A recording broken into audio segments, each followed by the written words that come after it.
The Honourable Sophia Mormont. President. So I've had quite a busy break. I've had some fun. I attended the Deafness Forum with the Honourable Martin Pritchard, who seems to have disappeared right now. What was interesting about that was, one, the amount of experts there, and the journey that they described that people who are hard of hearing tend to go through.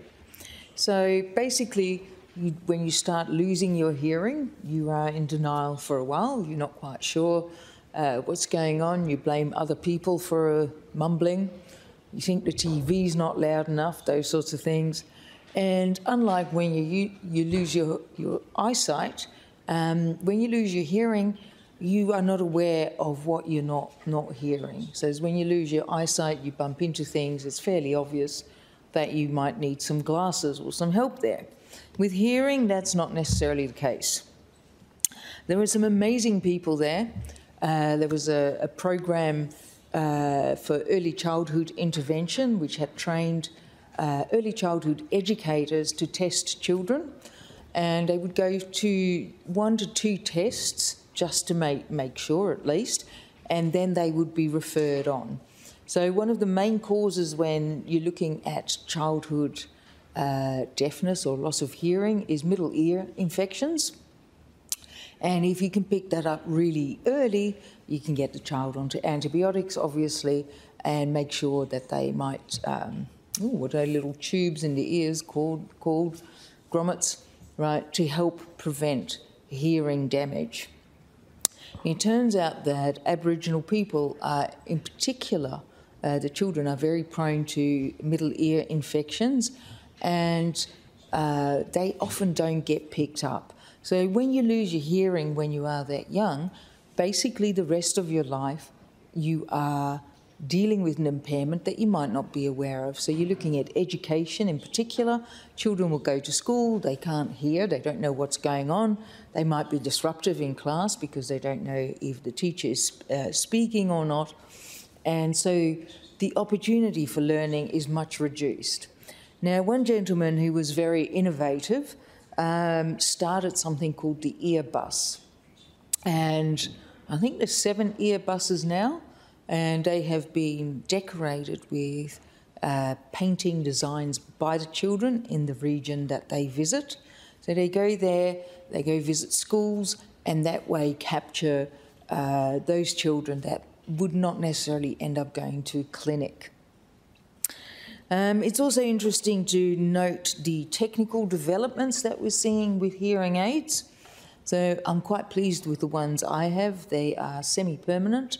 They stay in for about 6 weeks at a time.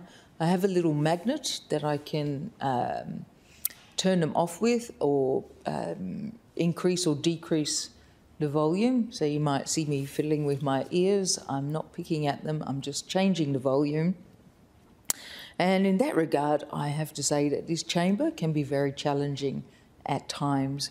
I really miss the Honourable Alana McTiernan because she was beautifully loud. And I loved that. I always knew I could hear her contributions.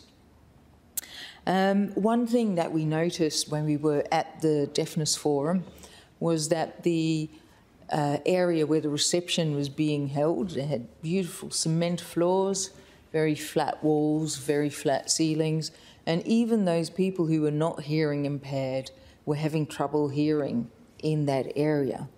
So simple things that we discussed at the time that could be adjusted and included to help those who are hard of hearing.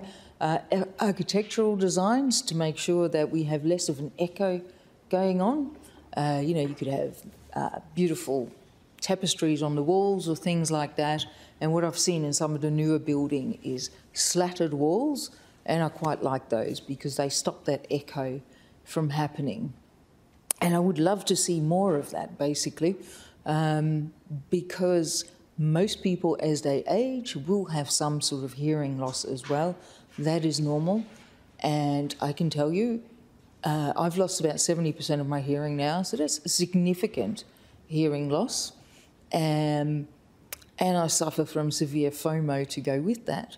So I hate that I miss out on things, and I find it difficult, say, to go to theatre shows, bands and things like that, because comedy shows are very challenging because I simply can't hear. I would love to see subtitles with all of those shows. That would make it really, really good. I don't know when that will happen, though I am seeing some changes with Zoom and Teams where you can now get closed captions as well. So it'd be great if we could move forward with that. Ooh, thank you. Are there any further member statements? Members, the House is adjourned.